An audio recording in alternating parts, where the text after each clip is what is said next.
let's go into our predictions, right? It's very exciting where we're growing exponentially. And just look at on the front. He always looks like the happiest guy. This was not meant to happen. This could not happen. This is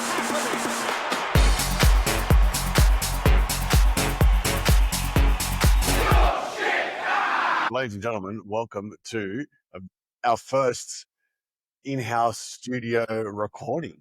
This is very, very exciting. Very exciting. Got Very our exciting. camera set We'll step up. that out. I feel like Joe Rogan here. The son actually bought this building. We bought the did. building. We did. Yeah, It's going to be new absolutely. headquarters. So, I mean, on today's episode, we'll discuss. We're going to go back through obviously the previous or most recent Premier League season. Have a look at our preseason predictions. Stop looking at me. Go through our predictions and how far off we all were. And we'll see who comes in the winner. We'll give a big shout out to our fantasy Premier League winners as well. I don't know how to look. Look at the camera. And we'll have a quick mention, obviously, on Spurs winning the Europa League. European champions. Stephen's got the T-shirt on, as we can see clearly in 4K HD now with our new episode in the studio. But yeah, brother, welcome, Adam, Stephen, welcome to the air. Thank you very much. Thank you very much. I'm not going to look at you guys again for a while after this. I like this one too. Yeah, it's very exciting where we're growing exponentially, very fast. You know, it's a bit overwhelming, but it's very exciting. We're making things happen. Things are all good with the coach's son. Big guests, big studio. So it's all happening. I don't want it. But yeah, we'll go through predictions today. We'll jump on Spurs, obviously winning the Europa final, which was unbelievable. And yeah, cover a few other things happening in today's day and age of football, transfer market, whatever. Transfer season, FIFA Club World Cup. But let's get straight into it. Let's go into our predictions, right? So we're going to see who predicted the best for last season, right? I tell you now, there's going to be some absolute shockers. So we're going to tally up our scores. How the scores are going to work for a correct prediction. So you allocate a team in the right spot, you get 3 points, like a win. If you've allocated a team in that particular position and they're one off, whether one above or one below, you get 1 point. Like it's a draw. Completely incorrect, you get 0 points. We'll tally it up. The winner gets coffee. But can't wait. I'm almost finished. All right, so I'm going to ask you guys to obviously get your predictions up and see how we all went. So in 20th place, Southampton finished last. So how did we all go regarding our predictions for Southampton? Well, I had them last, so I was pretty spot on there. I think we were the same across the board here. Did we all have Southampton at 20th place? We did. So that's 3 points. Oh, look at that. What a start. 3 points on the board straight away. Can I just say, I remember doing this beginning of last season. You had something with the Leicester, if they had points deducted, and you had them in their your bottom 3, which they didn't have points deducted. So I hope you got them 17. Look, all I can say is, according to the post that Adam put out on our socials, I've got them at 19. So that's all I'm going to say. Okay, so I'm going to the big screen. I'm going to say no. I've got them at 19. So 19th finish in the Premier League was in fact Ipswich. So I had Leicester. Stephen, you had Brentford. Adam, you had Ipswich, 3 points. Bravo. That was a strong start. It goes So- downhill from here, though, I must say. I mean, I put Ipswich, unfortunately, 2 spots away from 19th, so I also get a 0. Stephen, you had Ipswich in 17th, also 2 spots away, so you also get 0. Adam, 3 points. Thank you very much. Well done. All right. 18th place was Leicester. 18th place was Leicester. So, Stephen, you had Leicester in 16th, so 2 places away. Unlucky for you, no points. I had Leicester in 19th, so I'm only 1 place away, so I get a point. Adam, you had Leicester coming. I had Leicester at 12 places. Leicester in Champions League football. Well done. So I got a point there. All right. Yeah, it was all right. What do you 17th place, Tottenham Hotspur. I can't imagine anyone had Tottenham Hotspur anywhere near the I don't want to say where I had bottom four. So I think we swiftly move on from that. Jeez, I had Tottenham in fourth place. I actually have a winning in Jeez. Not bad. That's not a bad prediction, if you ask me. Fourth place. Yep. All right. So in 16th place was Wolverhampton Wanderers. Stephen, you had Wolves at 11th place, so you don't get a point there at all. I had Wolves at 12th, so I don't get a point either. Adam, Wolves in 14th place, 2 spots away. Unlucky, you don't get a point. 15th place was Manchester United. Did anybody have Manchester United in and around 15th place? Does that count? Doesn't count. No points again there. Jeez, man, we're on fire here. West Ham United, 14th place. Now, if I recall, remember Adam had it. So, Stephen, you had West Ham actually in 9th. Well done. I had West Ham in 9th also. Oh my God, you guys are. Adam had West Ham in 5th. Yeah. Well, yeah, we all come to good predictions. God. Everton 13th. So, Adam, you had Everton in 16th. I had Everton in 11th. Stephen, you had Everton in 15th. 2 points, 2 spots away. It's not bad. We can't pick it. We It's can't. not, but you know what it is? Not on the money, so you get nothing. You get nothing. 2 spots away. No, so otherwise it doesn't count. It's too bad. Crystal Palace finished in 12th place and won the FA Cup, so they qualify with a bit of controversy for next year's the conference or the Europa League. I think it's Europa League, so well done to Crystal Palace.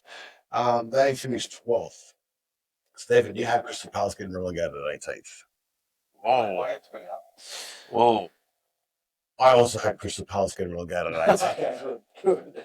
Feel better. Come on, guys. Adam, you had Crystal Palace not getting relegated, but at 15th place. Close. So, unfortunately, you're still too far away. What We about are not Nottingham getting Forest? many What happens points. next year? Fulham finished at 11th place. Stephen, you had Fulham at 14th. I had Fulham at 15th. Adam, you had Fulham 10th. He gets a point. He gets a point. I'll tell you what, Adam. I don't muck around, but guys, you guys muck around too much. Research. He's done his research. The Brentford pod finished 10th place. Stephen, you had Brentford. Don't say we're working to the video. Second last in 19th place. Okay, I don't know about that. Disrespect. We still their manager. I had Brentford at 13th. Don't need a point there. Adam, you had Brentford. Where did you have Brentford? 10th place. 10th. 11th. Hey, I know. You had 11th. Sorry. So you get a point. Calm down. It's good. Honestly, it's just a gift. Keep your shirt on, please. It's a gift. All right, let's get to the top half of the table. Bournemouth. This week killed me. Bournemouth finished 9th place. Stephen, Bournemouth 12th. Unlucky. James had Bournemouth at 14th. Jeez, this is terrible. It's terrible. Adam, you had Bournemouth getting relegated. They had a great season, too. Still well. Brighton and Hove Albion finished 8th place. Stephen, you had Brighton in 10th. That's unlucky. It's very unlucky. Very unlucky. I had Brighton in 10th, which is disappointing. Adam, you had Brighton at 15th. Yeah, I did. No faith. It's where I start to go a bit off, No faith. What do you do? 7th place, Northern Forest. I think obviously that's a bit of a shock for everyone. Stephen, you had Forest at 13th. That's not bad. I had Forest at 16. Adam, you had Forest at 17. Yeah, we'll get the 17 there. Aston Villa in 6th place. 8th place for Stephen. That's unfortunate. I had Villa at 6th place, so I will take my 3 points. Thank you very much. Adam, you had Villa at 6th place. No way. Adam's on fire. Adam is on fire. Adam's on fire. And His defense. people don't be listening to this going, these blokes are rubbish. Listen. We made some bold, exactly right. We made some bold predictions. 5th place, Newcastle. Stephen, yeah, Newcastle at 6th. You got a point. Well done. Good stuff. Back on the board. I had Newcastle. Where do I have Newcastle? I had Newcastle at 8th. Hey, you better scratch your head. That's why I did it. Adam, yeah, Newcastle in ninth. So shut him mouth, all right. I'll scratch mine. Yeah. Correct. Okay, Chelsea finished in 4th place. Stephen. Yeah, Chelsea at 7th. No faith. I had Chelsea in 7th. I had some faith. Adam. Yeah, Chelsea in 8th. Even less faith. Bit less. Even less faith. 3rd place was Manchester City. Stephen, you had Man City in 1st. Top of the table. Oh. It's unfortunate. James had Manchester City in 1st, top of the table. Didn't have it. Oh. Adam. Manchester City in 3rd place. What a predictor. What a predictor. Come on. Vamos. So did he get top 3? 2nd place. So he did back to then. I didn't. 2nd place. Arsenal finished in 2nd place. Stephen, you had them in 3rd, so you get a point. It's not going to be good enough. James had them in 2nd place, so I'll get 3 points there. What a predictor. Adam, you had them in 1st. Still a point, but disappointed from myself. You get yourself a point. Yeah. You get yourself a point. I know. Stephen, you put Liverpool in 4th place, not top of the table. I put Liverpool in 5th place, not top of the table. You guys need to really think about your options. You get in the back to in 2nd place. Put your team in 4th. I put him 2nd. All right, let's just do a bit of a tally here. Let's do a bit of a drum roll. See. Got less points than Spurs in this year, which is. I don't even need to get the calculator out for you, Stephen.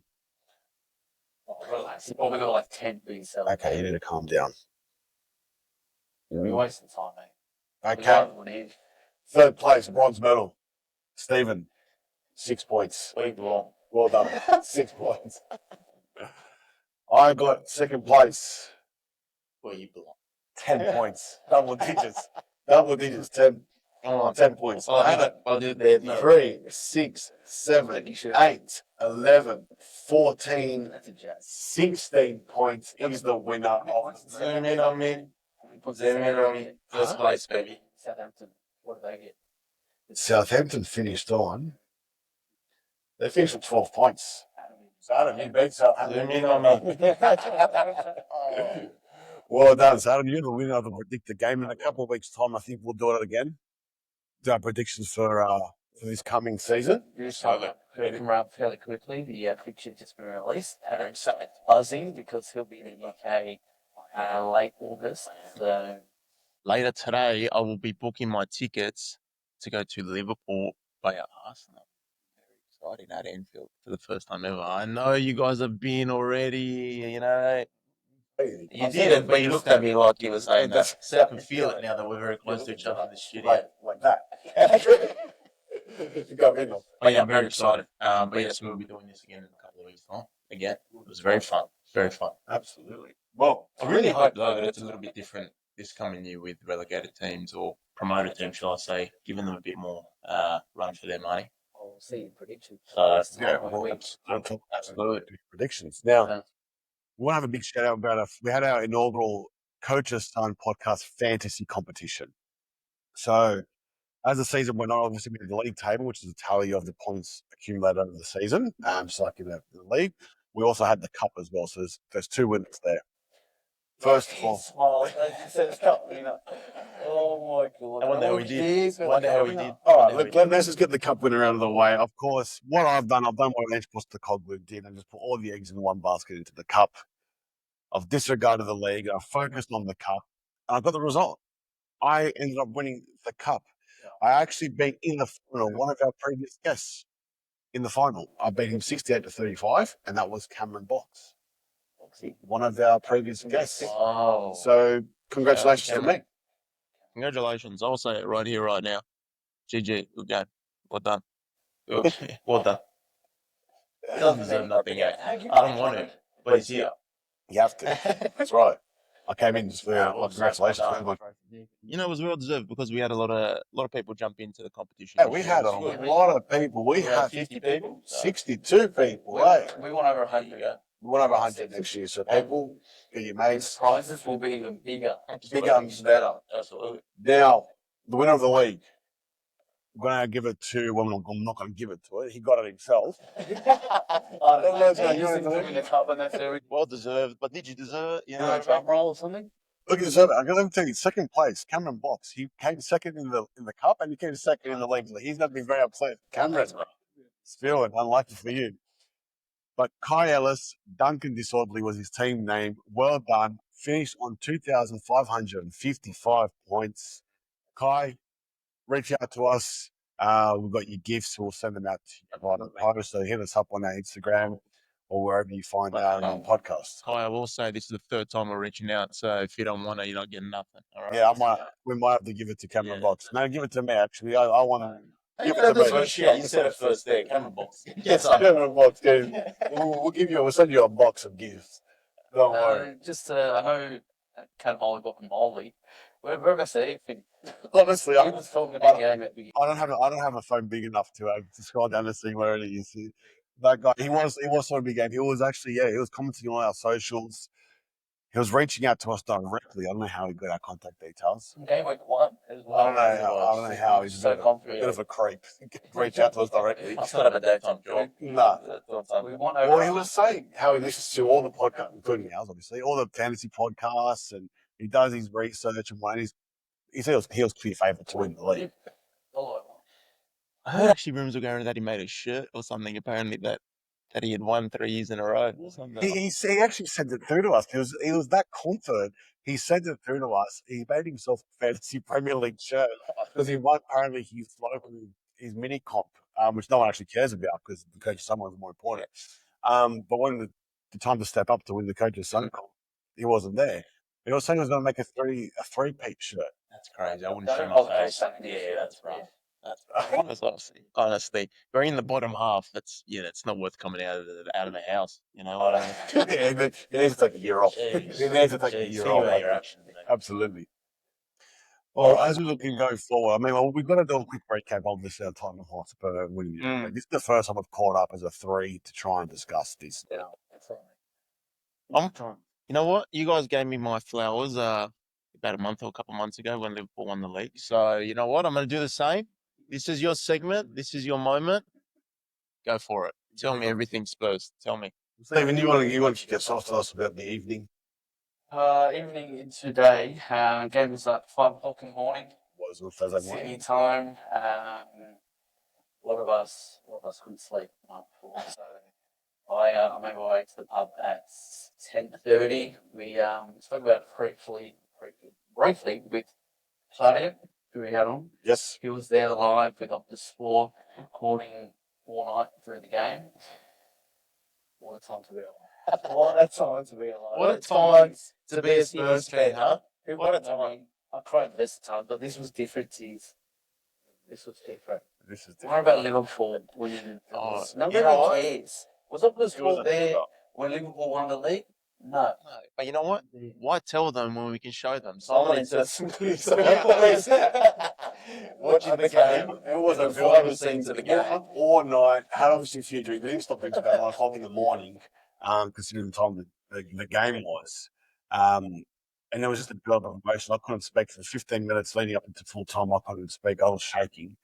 But obviously, 17 years since we won our last trophy, 41 years since we won a European trophy. I do want to quickly mention as well, forgot to mention previously in another episode, is that this is the first time, I think, since, when was it, 70s? Where 4 different teams won 4 different major European trophies. Wow. I just confirm this that when I can. But yeah, I thought I'd share that. But obviously, I want to start this. Why it meant so much as Spurs fans, right? Let's say to the camera, get the mood lighting on. Let me just get the lights a bit. But obviously, you'll see the footage of us crying and seeing that. Look, last time we won a trophy was the Carmen Cup back in 2008. We all were still back in school. We watched the game, went to school afterwards. We couldn't really appreciate it properly, right? And obviously, as time goes on, being a Spurs fan, it's not easy, as you can imagine. Now, pretty much all Spurs fans are not. We don't choose to be Spurs fans, right? It chooses us. We are strong enough to live this life out of. Let me tell you something, right? Because any Arsenal fan, United, Chelsea, Liverpool, City to an extent as well, let's be honest, it's about how young you were. You had the decision to pick a team and you picked a team, right? We were preferring this opportunity to become Spurs fans, right?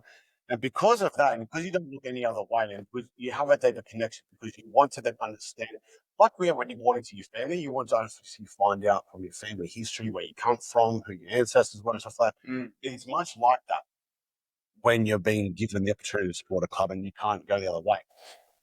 So what do you start doing? You start looking at the history. You start understanding that Tottenham Hotspur haven't left their spiritual home in N17. They were founded back in 1882 under a lamppost 100 metres from where the stadium still is today, right? They were the first and only non-league club, so amateur club, to win the FA Cup. So, and you start looking at the history and you go, first and only non-league club to win the FA Cup. So imagine those little Sharks going on and win the FFA Cup, Australia Cup, back in 1901.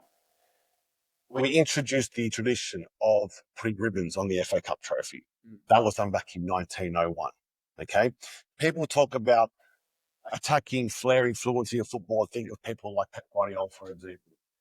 I'll tell you now, back in the 1920s, there was a man called Arthur Rowe who learned his craft by the Hungarians. And he invented the 1-2, the wall pass. He invented the push and run. Get the ball on the floor, don't just kick it long, have 5 attackers there, more at the back, and play football.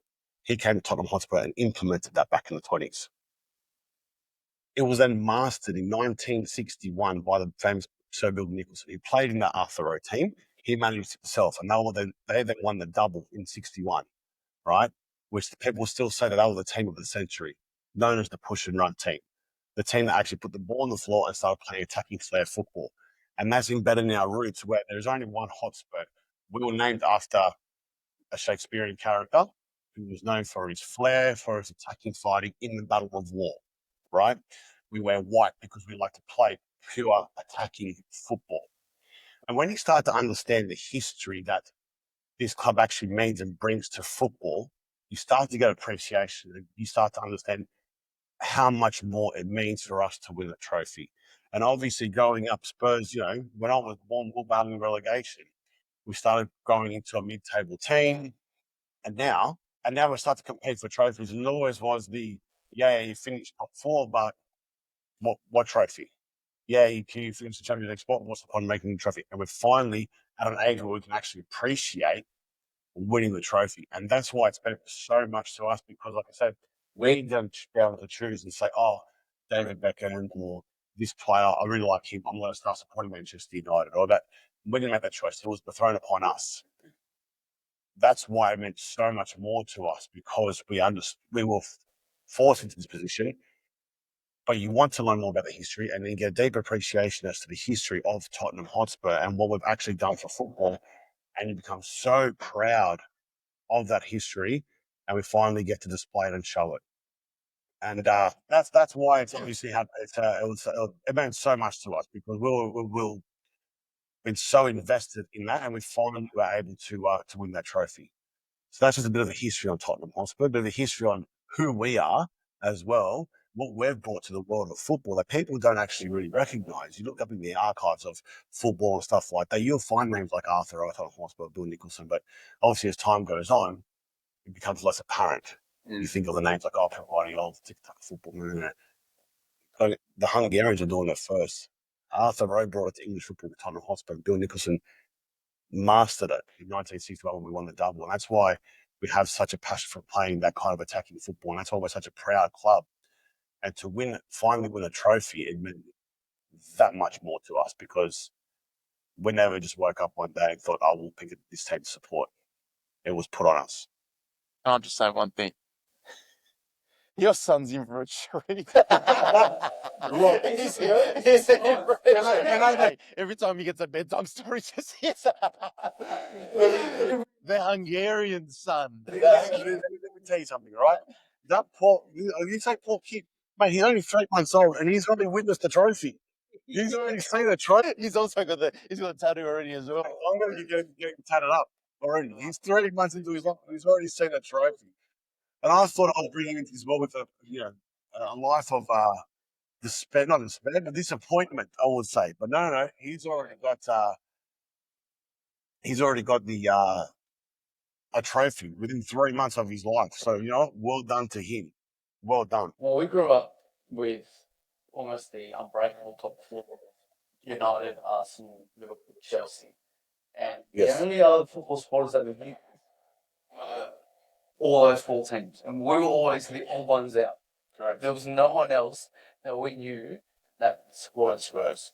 And then even only 10 years ago, when we watched, when Sorry was at Tell, watched Spurs play in the Carabao Cup final, we lost, of course.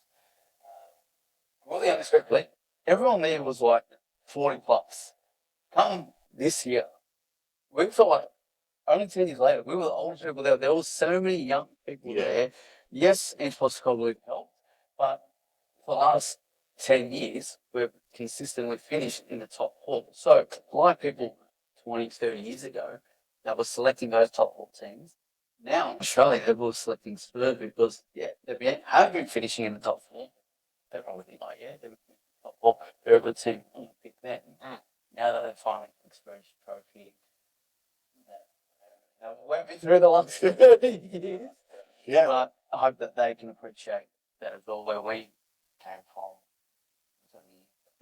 Yeah, we're always the team that was mid-table, didn't really do much, but older heads would appreciate the history that obviously I've spoken about, having those kind of records or first, so to speak, like implementing the ribbons on the FA Cup trophy, which is still a tradition today. We're the only team, to win the FA Cup as a non-league average team, first time in the 20th century to do the league and cup double. Older heads would remember the history, and obviously we do that history and that research because you want to research our family because we're born into being a Spurs fan. And it makes us so much more passionate. And that's why the emotions just poured out because we finally got to witness it at an age where we could appreciate a trophy. And that's why it meant so much to us. Now, speaking of obviously the UEFA Cup or the Europa League, as you want to call it, right? This is people are going to think, only because you've won it, you've banged on it. You've got to bang on about how important the trophy is. And look, for us, obviously, it is a trophy. You start the season entering tournaments to win them, regardless of what you're in. You start the season entering tournaments to win them. But back in the day, the UEFA Cup was bigger than the Champions League. The Champions League, when it first got initiated, was purely only the top 5 leagues in Europe that were the winners competed in that trophy, right, in that tournament.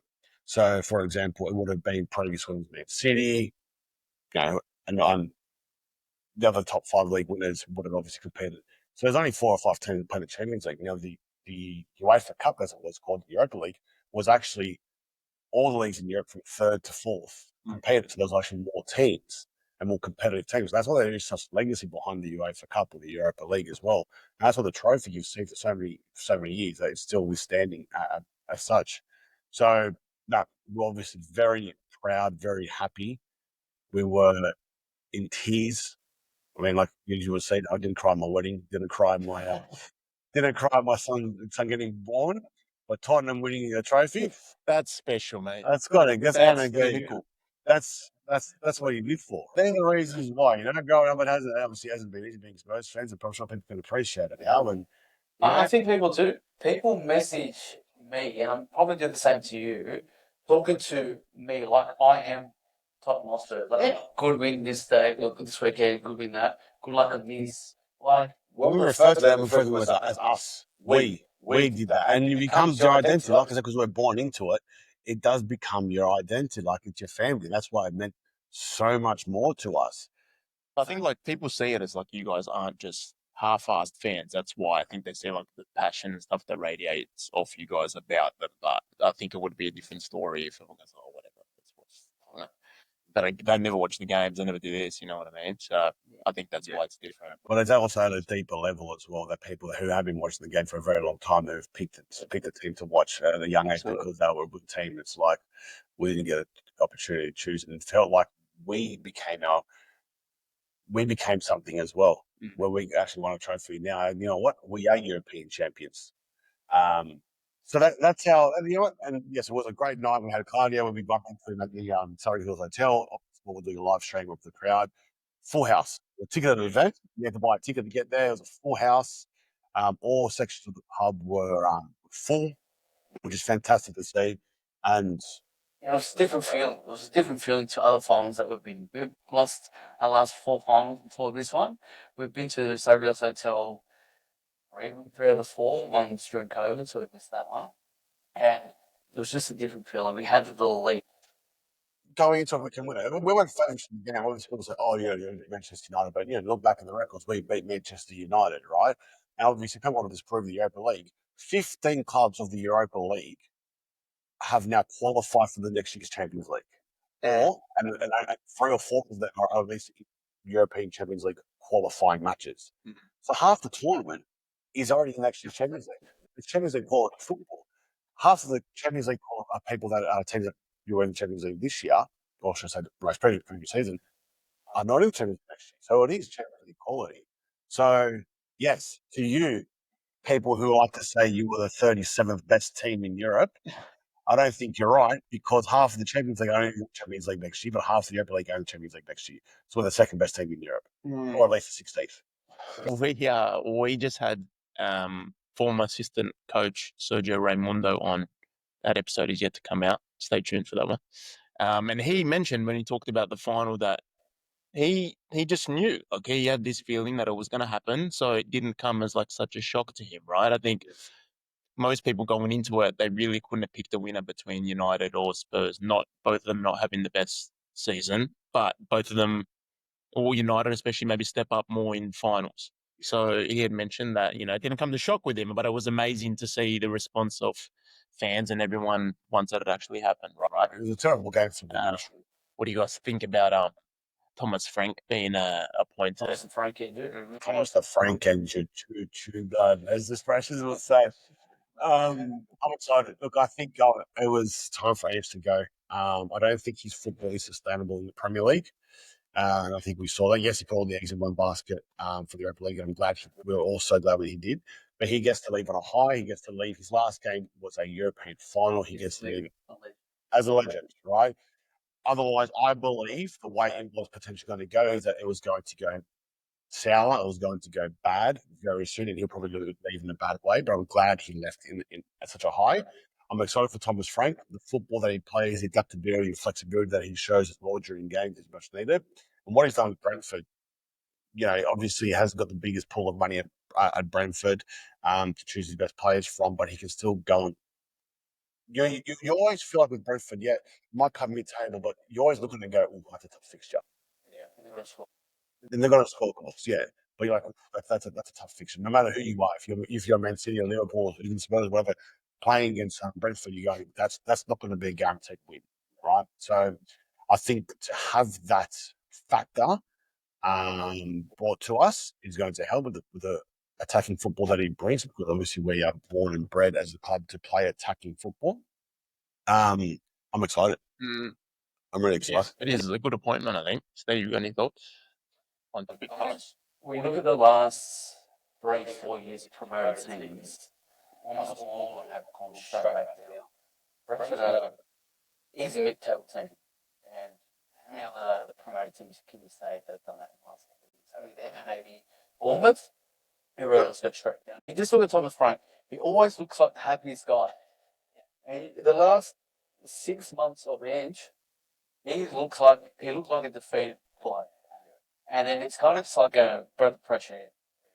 I think, yeah. I think it's really good. Like, don't you mention Bournemouth, because obviously Eddie Howe brought Bournemouth up, and he's now gone to Newcastle and competing for trophies and what. Yes, they've got a big bag of money you can utilise, which you won't get from Spurs, but it's somewhat comparable because they both brought their teams into the Premier League. They've managed sustainable Premier League clubs, and then Eddie Howe got his chance at a big club. Newcastle, let's be honest, they are now a big club or a contender. You always think they can achieve something, and they've won a trophy this year. And now Thomas Frank has got his chance at to be honest, a bigger club in Spurs to hopefully go and challenge for trophies. Yeah, I think you guys need to give him time. I think everyone's got Daniel Levy just breathing down their neck that comes into that club. So Yeah, I mean, it's one of those things where again, it's European football, it's English football. It's like if it goes bad, it goes real bad. Yeah. If it's going good, it's going. Too much Harry loses. Yeah, crazy gets in the first couple of months. Like I mean, you look at like obviously, like let's say Liverpool won the league this year, right? On a slot, let's say this year he doesn't make top four, he'd still probably keep his job. But it'd be questions asked, right? Because that means there'll be some bad losses in there. If he doesn't make top four again in the second season, you'd probably think he's almost on the way out, right? Yeah. And that's the thing. yeah, That's how 100%. football is now, 100%. unfortunately. I believe coaches should be given at least 2-3 years to implement their proper styles, to get the players in they want to obviously develop and play. I think Ange deserved another season for winning the Europa League, but I'm glad that he left as he did as a winner, and I'm excited for Thomas Frank because I in not saying that Ange this will happen with Liverpool, but I saw that kind of happening with Ange, and it's going to get worse and worse and worse. So I'm glad that all the Ange won basket the Europa League. We saw over 225,000 people at the parade on Tottenham High Road, which was massive. I think that probably surprised a lot of people how big this club actually is. And he gets to leave. That's his lasting impression now of the club, and that's our lasting impression of him as our coach. So, But we all have our own but they finished 10th. I had them in relegation. I had 11th. I exceeded your expectation. Obviously exceeded mine. So Alan had them in 11th. I had them in 13th. Stephen, you had them game roll again. Yeah. They exceeded everyone's expectations. You had the problems with Tony, which at the end of last season you thought how they're going to replace these goals. And they still played such exciting, good football. Yeah. And they found a way to replace those goals, and you sort of play like a Mbeumo now, who could probably slot into any team. Yeah, the way he played last season, he could slot into any team, and obviously he's got links already to go to United, Spurs, obviously with the connection now. Someone's Frank, but yeah, he could go into any team in the Premier League as well. So they've done very well. And here are the coaches saying we're quite good at predictions, but I don't think anyone's going to predict how they're going to go next season. It's going to be difficult. Outside? Yeah, I mean, besides last year, Liverpool sort of clearing the way at the top. Like from 2nd to 10th, it was like tight. So if this sort of happens again, it was unreal. So hopefully it's a bit like that. I think it will be a lot tighter season this year. Obviously, we're talking Frank and Spurs. I think I liked what he said about Ange has built something and he started it for us. I've got to make sure I grow and proceed on what he's already built for me. So Ange's come in and brought in a winning mentality and a confident squad now because they can believe they can go out and achieve things. And Thomas Frank appreciated that and thanked Ange for doing that. And he's like, I'm going to go and expand on that. And it's I think quite similar as to what Arne Slot did with Klopp. I'm not saying Spurs are going to go on the league next year. Wait for the prediction. But I think it's more in the sense that, like, obviously, Arne Slot appreciated the work that Jurgen Klopp has done, and rather than trying to go, I'm going to cut the guts out of it because it wasn't a struggling or failing team. He's gone, you built this, I'm going to add my bit of spice to it and try and progress with it. And that's probably the best thing to do. Thomas Frank can do something similar. Again, I think we'll be competitive. I think we should give him a couple of seasons to then bring in his players where he needs to, whatnot, like I discussed. But I think we'll be very competitive. Yeah, I hope he brings in some new talent. Maybe get rid of whatever he doesn't need to at Spurs. Who needs to be there anymore. But use that money wisely from winning the Europa. But wait and see. Transfer window's open still for a little while. So wait and go. How exciting! Not long to go. We've got the FIFA Club World Cup. Let's make a quick 5-minute mention of the FIFA Club World Cup before we log off for the day. I mean, we're not obviously going to go through any results, but I would like to say that I think it's a fantastic concept. And I've watched another episode of the podcast and people will talk about it as well. I have the same kind of opinion that it was born out of greed, this competition. It wasn't born to showcase football and competitiveness. It was born out of greed and FIFA trying to make money. Inter Miami didn't deserve or qualify for the tournament, but somehow they're in their way because of Messi. There were people say that the FIFA president was on I Show Speed's Yeah. live stream trying to convince clubs to sign Ronaldo on a 1 month, 2 month contract just to get him out of time. Like, I think maybe down 60 years down the track, it could be something huge, but they've really got to try and turn it around the mentality of why that tournament has been created. And I think it also gives good insight on time slots are going to be for next year's FIFA World Cup, because that's in America. And if you don't work here in Sydney, it's fantastic.